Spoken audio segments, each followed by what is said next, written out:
everyone, welcome. I'm Cassandra Duffel, and it is a pleasure to have you back on my channel today. Thanks for joining me. I have quite a few notes today to go through. I've been given a lot of content and context the last few days in relation to some things that are happening in our country and what I've realized are actually happening in a wider context worldwide as well. So we're going to talk about that. We're going to share some of the information I've been given. I've got notes here. We're going to pull through some card decks. I've got a couple there that I've had set out ready that I was drawn to for today's session. Now, today we're talking about a topic that I want us to be able to stay in our heart-centered space. I want us to be able to see this topic from both sides. The reason we're talking about this topic is not to be divisive. It's to be able to start to see both sides of an argument. So, or not even an argument, is it? But just both sides of an issue, so we can start to look with some discernment, and so we can find a positive way forward that is best for everyone. So on this channel, yes, I will be sharing all sorts of different things that I get, all sorts of different information, different channelings, etc. And something that's come to the forefront is in relation to what's just happened over the weekend here in Australia with the March for Australia. There was a march organised. It was organised around the country. I think it was held in every capital city, and it was looked really successful from everything that I saw. Here on the Gold Coast where I live, I did actually see a number of groups of people that were standing on bridges and waving the Australian flags, and there was really good energy, really good spirit behind that. So I want to talk about that. While we have had March for Australia here as well, in other parts of the world, and I particularly note the UK, I realised this was happening, they've had something similar. They've called Raising the Colours, which is a similar sort of sentiment, slightly different, but there's a sentiment there that's the same. I wanted to speak to those topics. Now, before we dive into that, let me just say, this channel is about being open to ideas. It's being open to every side of a discussion. There is no right, there's no wrong. There's wrong in every right, and there's right in every wrong as far as I'm concerned. I won't tolerate on this channel any sort of divisiveness, negativity, racism, anything like that. I might even just turn the comments off on this one. We'll see how we go. So please keep comments respectful, and please keep anything you've got to say. Try and stay in your highest self. Try and rise above. Sometimes we can get stuck in what are really ego-based or 3D-based emotions. We need to be moving through that to be able to come to that higher space of, okay, what really needs to happen here? Can we see both sides? So we're talking about the March for Australia, we're talking about raising the colours, and we've got some other things to discuss as well. So, Spirit, exactly where do we want to start? There. Okay, so they want us to start, and when I'm talking Spirit right now, who am I referring to? I always get asked that question. I have a collective, the Zoran Collective, and that includes some archangels, galactic beings, but right now, more than anything, Archangel Michael is stepping forward to be a guide through this process today. So, the point that he's taking me to, so I've been given a lot of things that I was noting down. The point that he's taking me to as a starting point is right here. And it is information for us about why this is happening right now. So this literally says that this lifetime is about breaking ancestral bonds, clearing generational karma, and that division, humanity's division, has long been a part of the way that we've lived on this planet. For us to be able to move forward, part of what we're supposed to be doing here, moving towards ascension, is unity consciousness, rebirth of Christ consciousness, bringing forward that 5-dimensional life. And we can't do that while we have this division. It's always been a tricky one. This planet is duality, and we know that. So it's light, dark, negative, positive, masculine energy, feminine energy. It's the yin, it's the yang. So it is the experience of duality. So I think in that way, it makes sense that we have division here, because there's two sides of every sort of issue, argument, discussion. But in the past, we've had issues such as racism that have come up where people might have stood on one side of it and perhaps a negative side of it without a lot of thought as to why they're there. Perhaps they were raised that way. Perhaps they'd heard that sort of speak in the circles that they were in. And instead of taking the time to critique our thinking and understand why we believe something, and is that actually my belief or is it something that I've learnt along the way? We need to actually deep dive and go, right, is this my belief? And if it is, why do I believe it? And if I do believe it, is it still right? Is it still just? And should I still believe it? Do I need to change my beliefs? I think part of the human experience is always thinking about that and questioning, what we believe and the patterns we're running and breaking those. So remembering that this lifetime is about breaking those ancestral bonds and healing and clearing generational karma. So what they said is racism is just one of many divisions that have always been part of human history. And it's one we need to cleanse and clear to be able to move forward. So that makes perfect sense, doesn't it?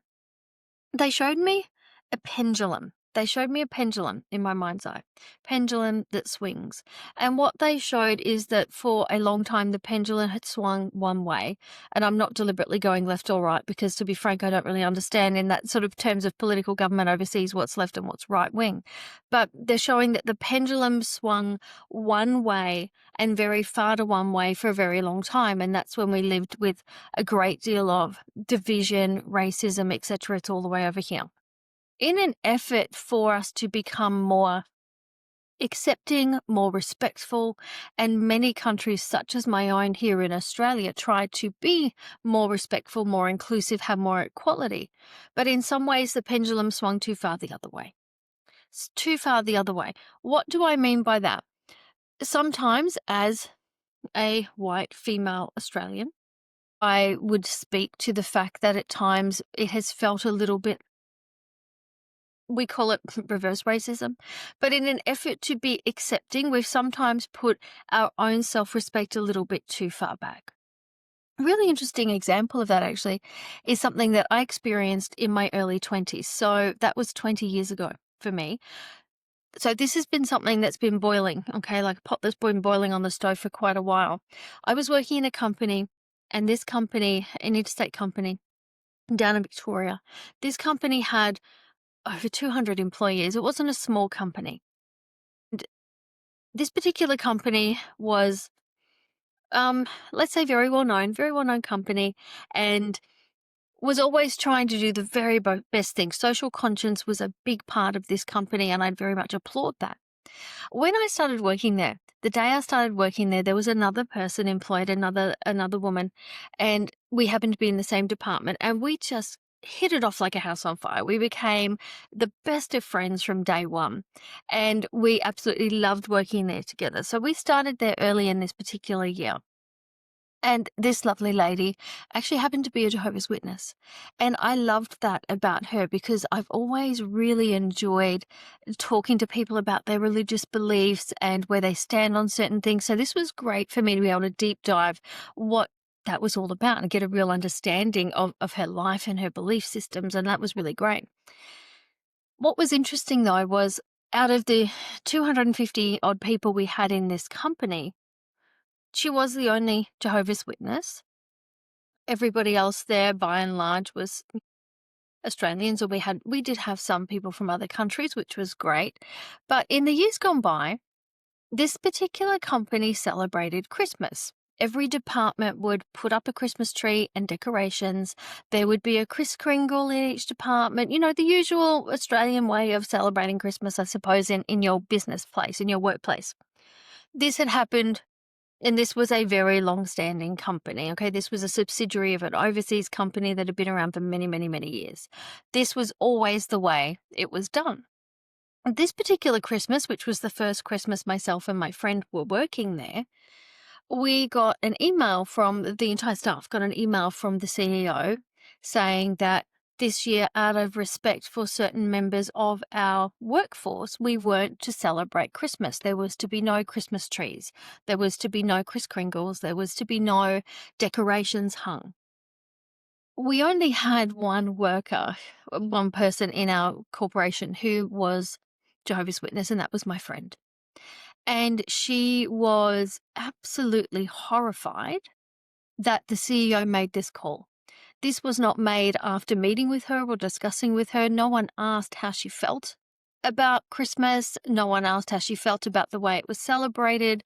No one took the time to ask, is that offensive to you? The call was just made. And it was actually more offensive and more embarrassing to her because everybody in the company knew that she was the only person, of that faith. Um, Short version of it is that decision was overturned. Thankfully, she spoke to, the CEO and our executive and made them know in no uncertain terms that she wasn't offended, that she was very happy for us to continue with whatever we would normally do, and it was not offensive to her at all. And she was very accepting and very open of everybody else's belief system, and that she was actually quite offended that they took that move without him speaking to her.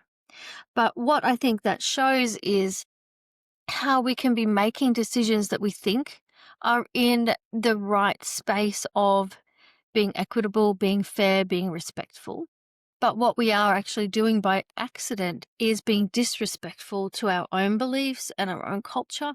I saw this as my boys were coming through school. My boys are 16 and 19 now, but as kids coming through primary school, the first few years where they were drawing Christmas cards, they were making Easter egg bonnets, they were doing those things that I did as I came through school.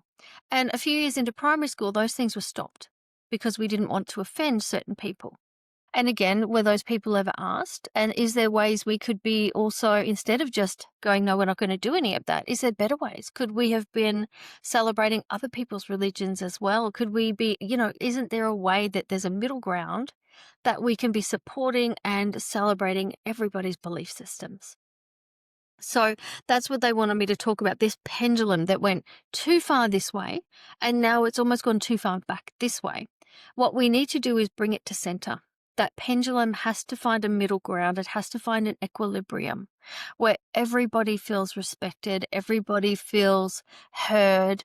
There has to be an equilibrium, there has to be a balance. How we get there, I don't know the answers. I'm here to start conversations. I'm no guru. I'm no expert here. But I'm here to start the conversations and bring through what they're showing me. They've also been really clear with me, and they've been saying this for probably the last 6 years, that our systems are broken. All of our systems are broken. You want to look at politics, education, healthcare, our legal system. Every system you could point to is broken. It's not working for the reasons it was there. Being a pelvic mesh impacted person going through that court case, I can tell you firsthand that our legal system is broken, that class actions are only here so our lawyers can make money and so the government can make money. We know that our healthcare system is broken because you cannot go to a doctor when you're sick. You can't get an appointment. They're so booked. We can't get in anywhere. And with all the new rules, you actually can't go when you're sick anyway, which is an oxymoron in my mind. And even, personal story again, 4 years ago when I was very unwell and needed to go by ambulance to the hospital, we've arrived at the hospital, but I didn't get to go into the hospital because of something called ramping.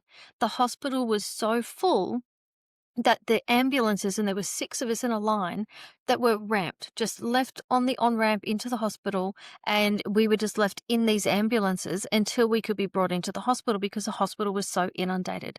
I sat in that ambulance being ramped for 6 hours before I got into the hospital. Then when I got into the hospital and I'm sitting there waiting to be seen, there's an elderly man next to me in a gown, and I don't know what was wrong with him, but every so often that poor man would faint and he would fall to the floor. And I was actually very unwell, otherwise I would get up and help him. I couldn't actually move myself, but nursing staff would then walk along, see him there. No one was checking vitals, taking care of him. They would just pull him up by the gown, sit him back in the chair and keep walking. And he'd pass out again. The next person would pick him up and put him back in the chair. So our healthcare system is completely broken on so many levels. Our education system is completely broken. Our children are getting taught things that we never approved for them to be taught. So what everything, there is nothing. I really don't think you can point to a system in our country, and probably not a country in the Western world either, that isn't broken. Um, but what they've said to me, and they said this to me 5 years ago, is to be able to be remade, it has to be broken. That thing that isn't working needs to become so dysfunctional that it falls apart for us to be able to build something new. And so that made sense to me. So that's something that as I see things happening, I have no fear about these systems breaking down because they told me that they're going to be broken so they can be remade in a better way. So why is this coming up now? And why is it not just in Australia? Why is it in other places that we're seeing? And what I was told when I asked that question was that we're going back to breaking these ancestral bonds. So this is not just a location specific, this is a humanity specific issue. This is an issue for the collective. And that's why it's happening in more areas than just our one. We're all working on healing wounds, healing wounds that have come through from generations, from decades, from, even thousands of years. So those things are being cut away and being changed so we can move forward into a new way of being. I want to share something else they gave me just recently when I was tapping into this whole thing, because this March for Australia, the premise of it was that Australians are struggling. And I know it's not just us. And, my heart goes out to other countries because I know so many other countries are also struggling. Inflation is really high. The cost of living is through the roof. Minimum wage doesn't even cut it anymore. If you're on minimum wage in this country, you're actually living below the poverty line. We have more homelessness than we've ever had before. We have tent cities popping up in parks and local areas where we've never had this sort of thing before. I know there's families at my son's local school who are living in their cars. And it is such a hard time. I know in this particular area in the Gold Coast, we have a desperate shortage of rentals. When I looked at the figures recently, it said we had 0.05% vacancy rate, but 0.5% was our vacancy rate. So there is nothing here. The cost of rentals has skyrocketed. We were in a rental 5 years ago. We were renovating this house and we were in a rental. That rental, and we were in that rental for 5 years. When we first moved in, it was $470 a week. And then when we moved out, it had gone up to $520. That same property was on the market 3 months ago. And I happened to see it because my husband and I are trying to learn about property investing. So we happened to see this on the real estate website, the same house. Nothing's been done to this house. It desperately needs a paint. It needs some maintenance. It could use a bit of fixing up.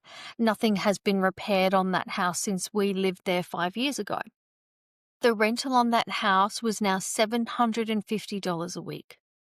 So nothing has been improved on that property. That price hasn't gone up because the property's gotten any better.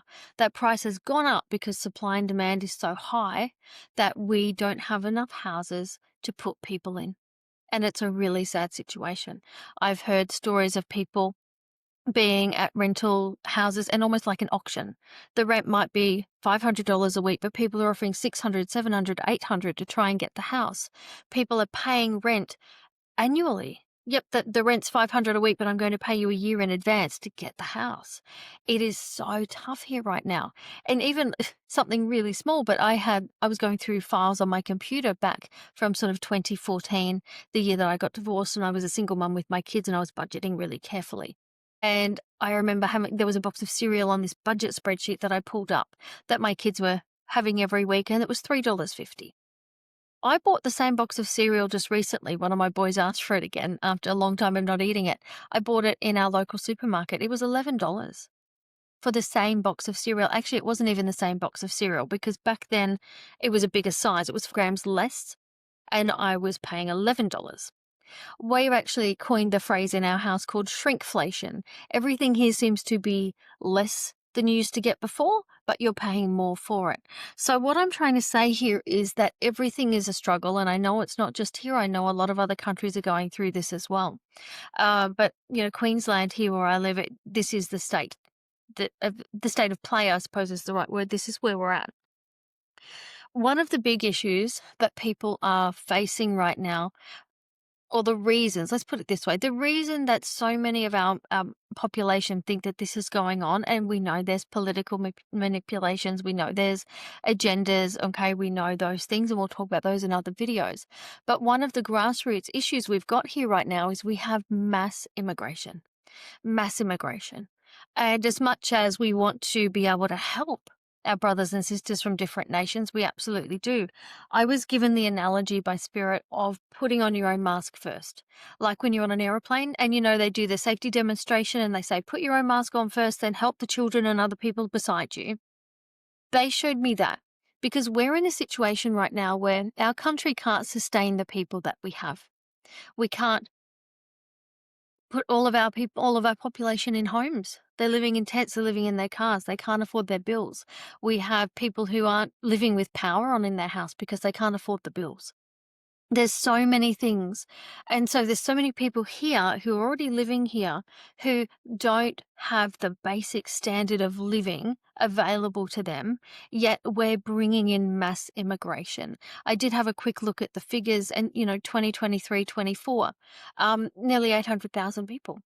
And as much as we need to be helping people from other countries, we absolutely do. But we need to make sure that we have the facilities available to be able to help ourselves as well as them. And what's really interesting is they were saying that, oh, it's great, we've had a decrease 10% in immigration rates. This was on the government website for that particular year, 10% decrease. But if you go to the year before it, we'd have a 76% increase. So when you've had a 76% increase and a 10% decrease, you're still 66% higher than you would usually be. So we have huge rates of immigration here, and that's what the March for Australia was all about. Australians standing up and going, as much as we want to help other people, we need to help ourselves first. When we can't afford homes to live in, when our kids can't afford to leave home because they can't afford the rent, when buying a home is going to be forever out of reach because to buy a rundown shack is $1 million right now. So this is what people were marching for. But this is all part of breaking. Spirit's just saying, remind people that this is part of breaking those systems that don't work. It's part of breaking those ancestral ties, those ancestral bonds that we don't want to keep bringing through, and clearing all that ancestral karma that might have come before. So that is a really interesting point. Now, I've got some cards that they pointed me to. Lovely little dragon there, pink agate. He's lovely. The cards that I was pointed to was this set. I'll show you the book. It's called Beyond Lemuria. Beyond Lemuria. And I was pointed to this set. And it's funny, it's a set I don't use very often. I had it, it's one of the longest term sets I've had in terms of one of the first I probably bought, but it's one I use very infrequently. And I don't know why, but the reason that they pointed me to it was they said that it's a civilization that's now defunct, a civilization that didn't survive. And we need to take learnings from those Lemurian times so we don't end up in that same situation.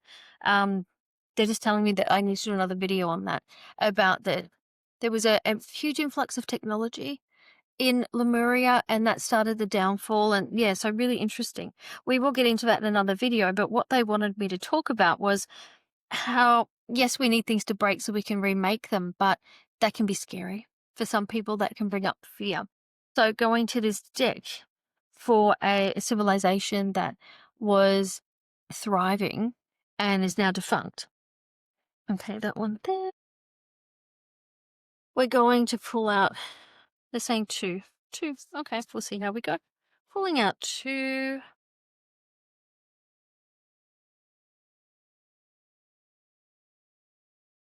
One, 10, gotcha. Okay, ooh, stuck. Okay. That makes sense. Okay, actually, we're going to pull three because I can see these make sense. The first card that came out is this one. It says your sacral chakra, and it says the core to creation. And that's what we're doing right now. We're in a time where we are creating a new way of life, a new way of being. New systems. New systems are coming through. So core of creation. I'm hearing right now is tapping into your sacral. Tapping into your sacral, and make sure you're doing things like grounding and bringing that through. So coming back to whatever exercises and practices you use to replenish your sacral chakra. The second card that came out, and this is a really lovely card, evolution. Evolution. And what you've got there is the Lemurian mermaids. Yeah. So, evolution, this just speaks to everything we've already been told this morning about why this is happening. It's the next stage, it's the next phase. This is where humanity has to go. It's part of our timeline. It's what we have to experience. It's the next phase of evolution. And the third card, and they were saying 2, 3, 2, 3. The third one that came out was this one. Endless opportunities. Isn't that a gorgeous card? Look at all those bubbles of opportunities. And what's really interesting is the way that I see timelines is actually in bubbles. So when I'm trying to read into what's happening, I see all the potential timelines in bubbles. And the bubble that is closest to me is the timeline that's most likely to happen. The one that's further away is the one that's least likely to happen. So I find that card really interesting. Endless opportunities. But this is what we're trying to come to, this new phase, and understanding that we're getting into the new phase of understanding quantum, aren't we? And that level. When we understand that, we can start to change our reality. We change how we live. We are supposed to be creators, and the point of being on this earth school is learning that we are creators of our own destiny. How many of us start off in that area of feeling like life is happening to us? Life's happening to us. Oh, poor me. Oh, woe is me. This happened again. My car broke down. I got a bill. This thing happened. That thing happened. And I know because I used to live there myself. And I remember years ago when my kids were younger, and there just seemed to be thing after thing after thing for a few years where my best friend said to me, "Oh my gosh, who did you kill in a past life to have this level of bad luck?" That, so we can all have that experience of life is happening to me. Oh my gosh, I'm stuck in this washing machine of tidal waves and it's happening to me. We have to start to move forward and upgrade our frequency, upgrade our thinking, so we can move to that spot of understanding that we create our reality with our thoughts and with our intentions and with our gratitude. And when we do that, we're no longer a slave to it's happening to me, but we move into it's happening for me. It's happening for me because it's my greatest good, because it is a teaching moment.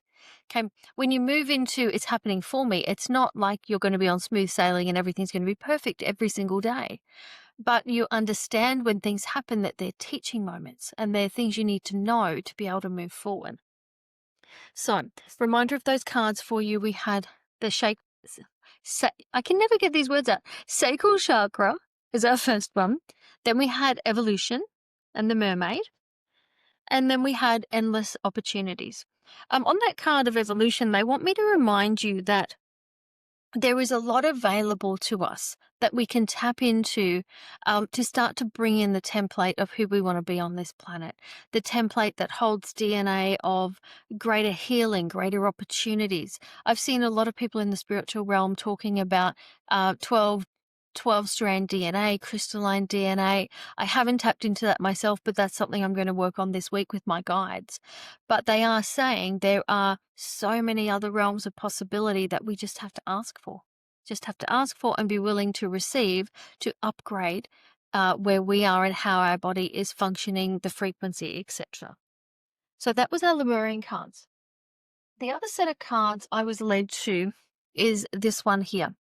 Oracle of the Seven Energies, which is one of Colette Baron Reid's sets. And how amazing is her work? My gosh, so many amazing sets that she's brought out. So we're looking for some guidance here of how we can navigate these times. How do we navigate these times with grace, with gratitude, with care, with compassion? How do we navigate these times? We're looking for 2 or 3 cards here. They've given us the first one that just popped out. How do we navigate these times when there is unrest, when there are people doing without, when things are really difficult? How do we navigate this in a way that is for the collective consciousness highest good, our own highest good. How do we do that?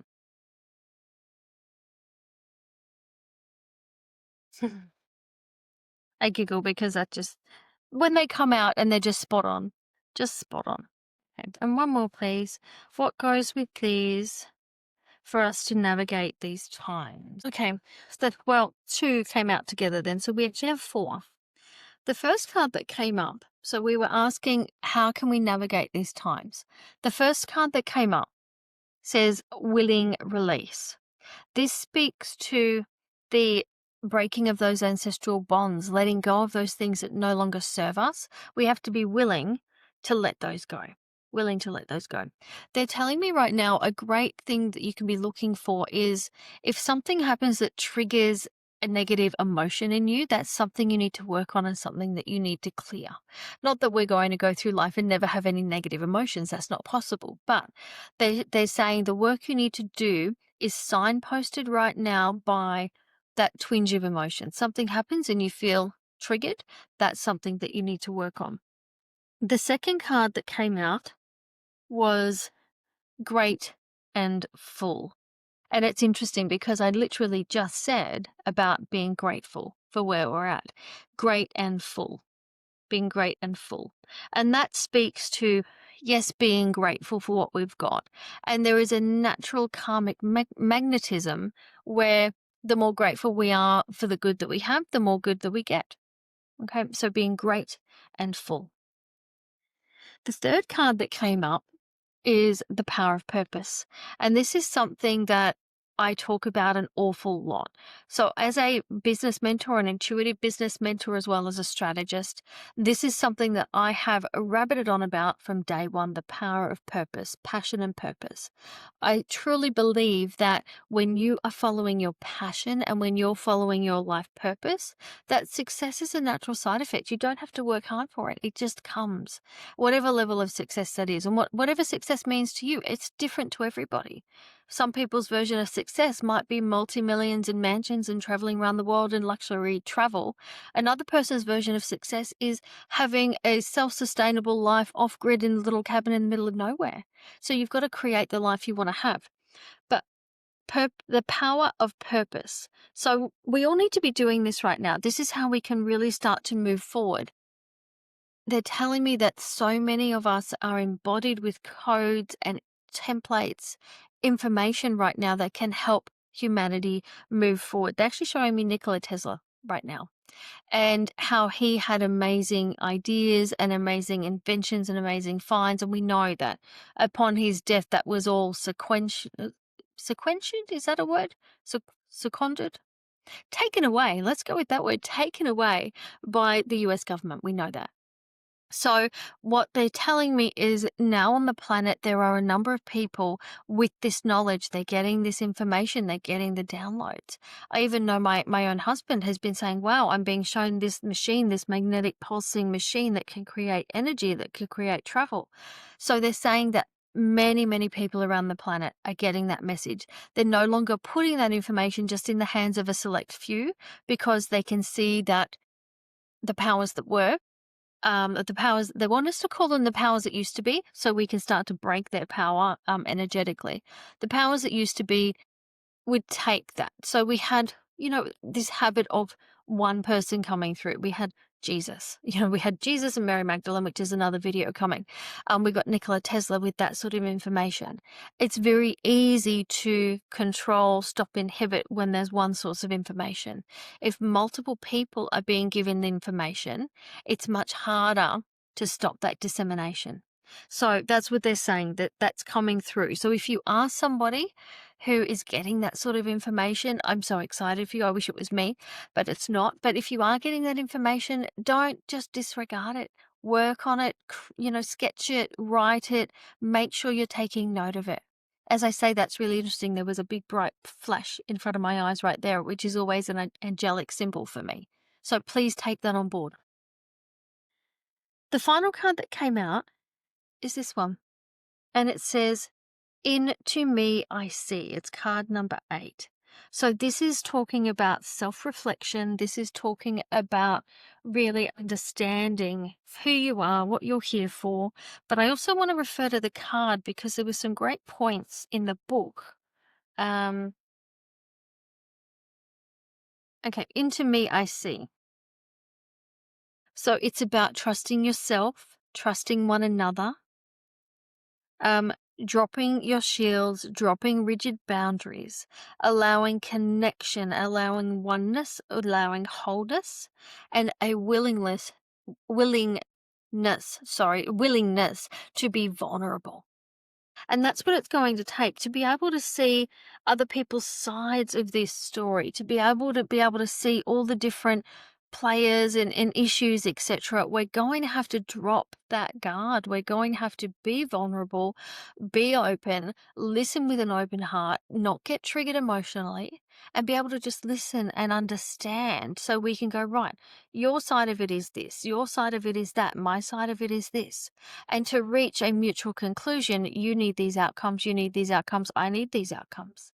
There is always going to be a balance somewhere. We've just got to take the time and the grace to be able to find it. So, where are we at? That's 37 minutes. So, I think that's good for today. Just checking my notes. Yep. So, just in wrapping up, they want me to remind you that your part of the journey is also part of the collective. Don't ever feel like you're just one person and you're not making a big enough difference. There are hundreds and thousands of people walking the path that we are right now, who are doing the same work, who are making the same decisions, who are trying to open and be more enlightened and be more accepting. So, yes, you might feel like one, but you are one of many, many, many around the world right now. So, stay on your path. Always come back into your heart center, particularly if you're coming up against any issues or any triggering, situations. Come back into that heart space and feel intuitively what is the right thing to do here. So, friends, I'm going to leave that video there. Thank you for joining me today. I hope you found that really useful, and I look forward to seeing you in the next video. Bye for now.